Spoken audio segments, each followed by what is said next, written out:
1, I will bring out of Ishmael a great nation. We know God did great things with Isaac, but we don't always realize God did something great with Ishmael. God was saying, this child that's been born into dysfunction, this child that's had bad breaks, been put at a disadvantage, seen as damaged goods, I haven't written him off. He's not a mistake. I still have a plan. I'm going to bring greatness out of this great mess. You may be in a situation now that feels dysfunctional, seems like a mess in your family, your health, your finances, your career. You don't see how any good could ever come out of it. But if Ishmael were standing here today, he would say, hey, let me tell you firsthand, God still has a plan.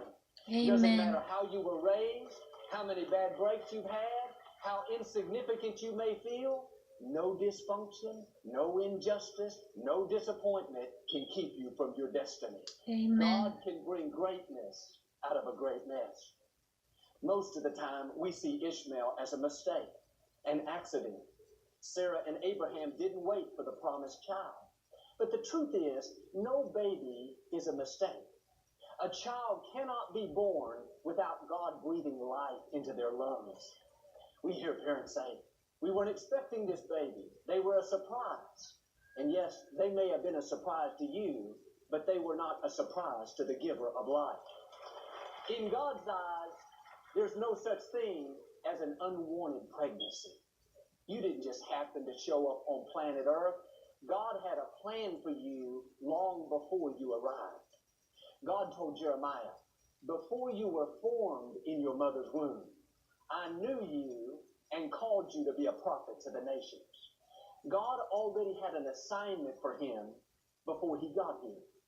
God was saying, Jeremiah, you didn't start when your mother gave birth to you. Before you were formed, you were with me.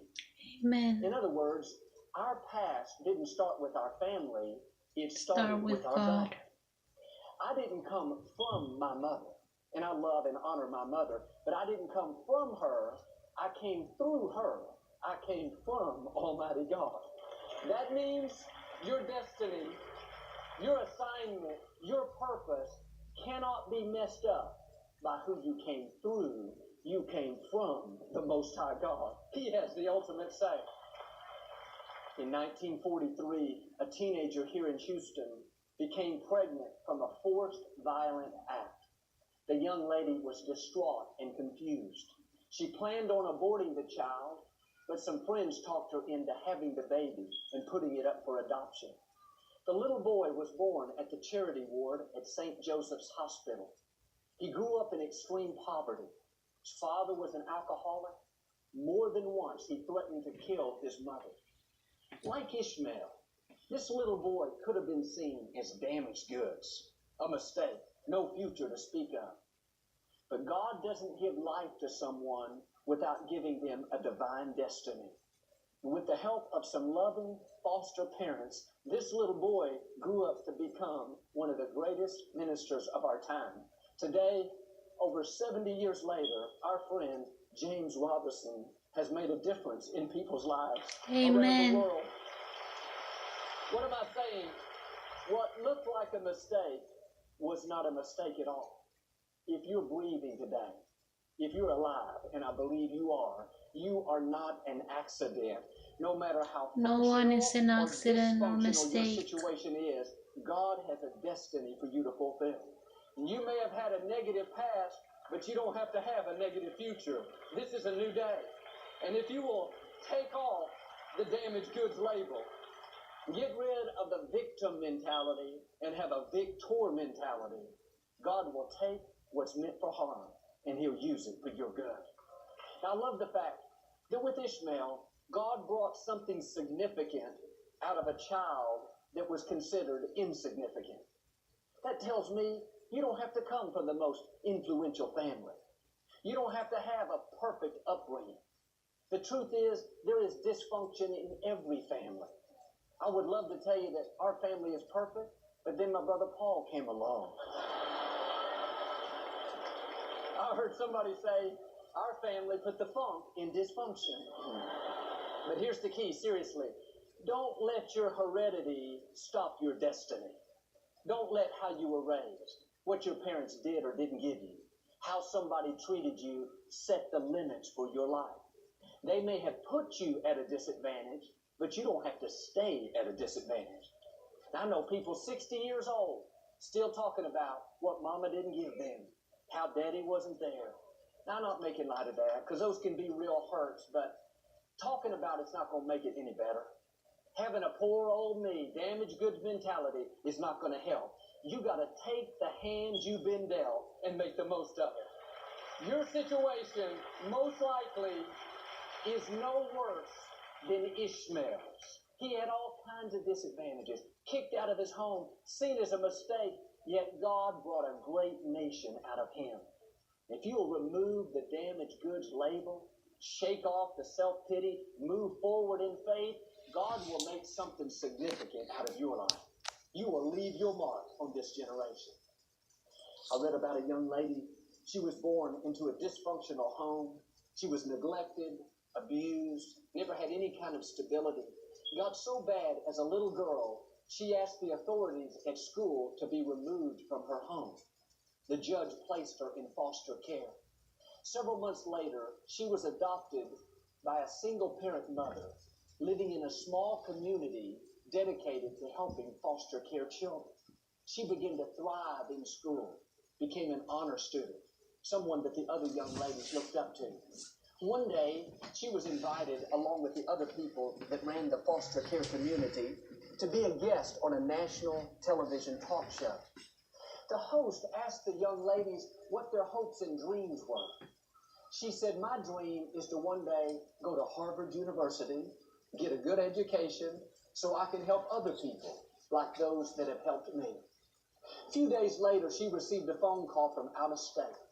The lady said, "I saw you on the talk show. I have a question for you. Would you consider a scholarship to Yale University instead of Harvard?" She said, "I think I would." She went on to graduate from Yale and today is doing great things. Don't let your heredity stop your destiny. God can bring greatness out of a great mess. Now, I wonder how many of us would rise to a new level if we quit blaming the past, how we were raised, what somebody said. If we take off the damaged goods label, we would see God's favor in a new way. I found there's always something to try to make us feel badly about ourselves.